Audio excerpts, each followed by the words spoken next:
Today we'll discuss about the osteology of ribs. The ribs extend from the thoracic vertebra posteriorly to the lateral border of sternum anteriorly. The anterior ends of the ribs connected to the costal cartilage, and the ribs along with its costal cartilage, known as costa. There are 12 pairs of ribs, but the occurrence of accessory cervical and lumbar rib may occur and increase them to the 13 pairs, or the absence of the 12th rib may reduce them to the 11th pair. Now the arrangement and general outline of ribs.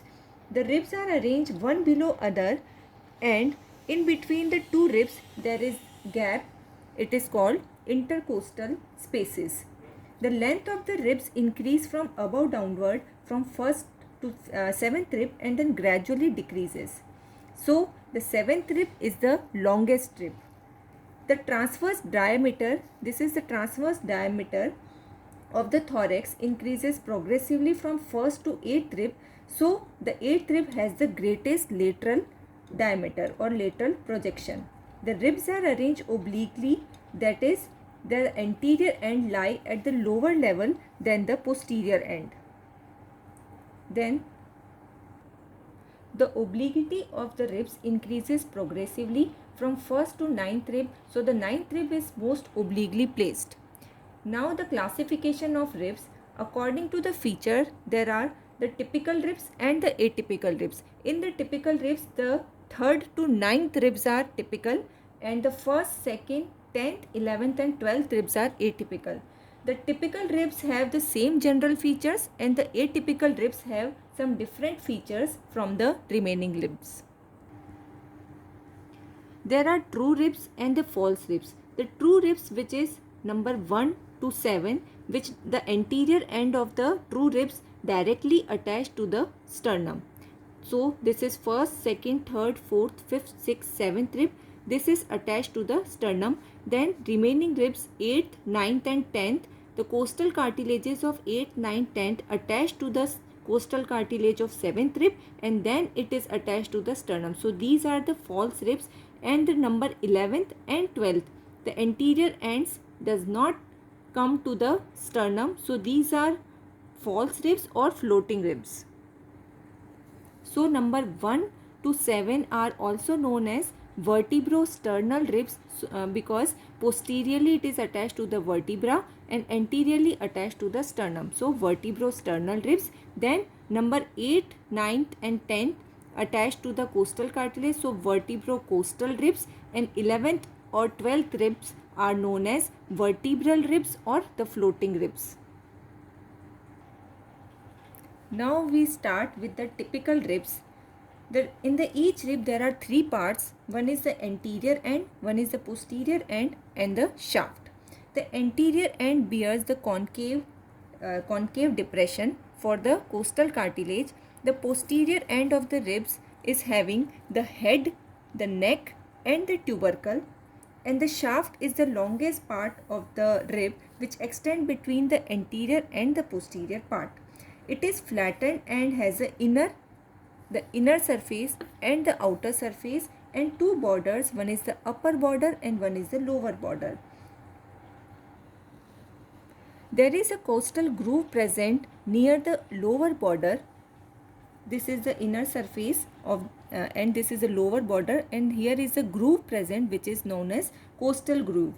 Then 5 centimeters away from this posterior tubercle, it is abruptly here 5 centimeter from this tubercle, there is a sharp bend or curve which is known as the angle of rib. Now the side determination and anatomical position of the rib. In this, the side of the rib can be determined by holding it in such a way that the posterior end, which is the head, neck and tubercle part, lies posteriorly and the anterior part lies anteriorly. And medially the concave surface is present, and laterally the convex surface of the rib or the shaft of rib is present. In the anatomical position, the posterior end is just higher and nearer the median plane than the anterior end. Now the features of the typical rib. The anterior end, also known as the costal end, it bears a sharp cup-like surface or cup-like depression that join the corresponding costal cartilages and form the primary cartilaginous or costochondral joint. In the posterior end, it bears head, neck and the tubercle. In the head part, there are two articular facets, the lower and the upper. The lower one is a larger facet and the upper one is a smaller one. The lower facet, it articulates with the corresponding vertebra, the body of the corresponding vertebra. The lower larger facet of this head, it articulates with the on the body of the corresponding vertebra, and the upper smaller facet, it will articulate with the numerically upper vertebra. In between these two facets, there is a crest-like part. This is the crest. This is the crest separating the two articular surfaces, and it corresponds to the intervertebral disc between the two thoracic vertebrae. Now, the neck of the rib, it lies in front of the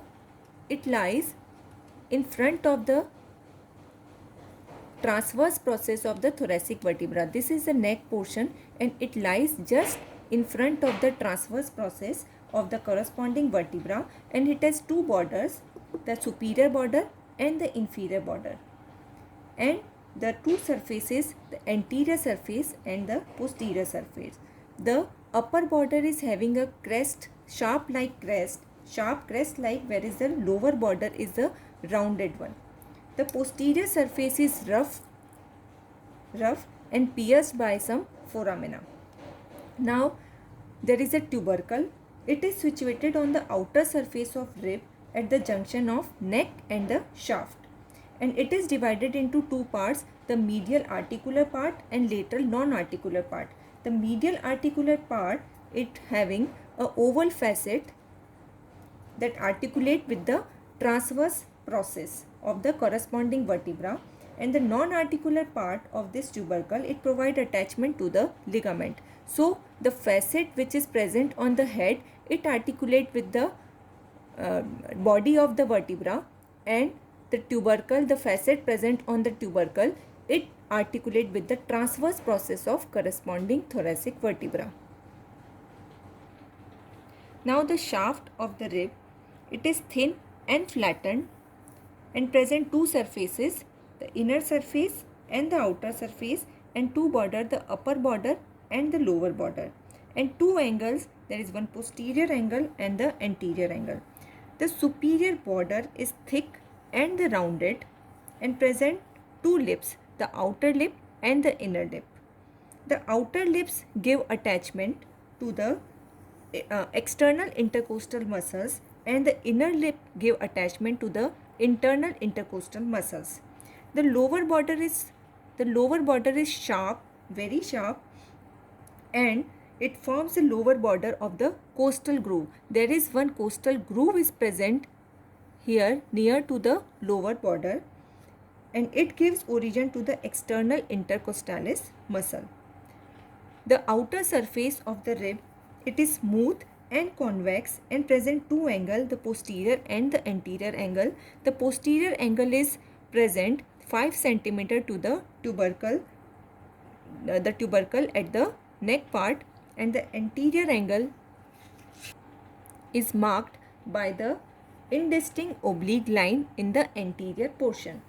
The inner surface, it is smooth and concave and present the costal groove at its lower border. The costal groove becomes unrecognizable in the anterior part, and it lodges three structures, that is intercostal vein, intercostal artery and intercostal nerve from above downwards. So there is a mnemonic VAN, the vein, artery and nerve from above downwards. The internal intercostal muscle is also attached to the floor of this groove, and the intercostalis intimus is attached to the upper border of the costal groove. This is all about the typical ribs.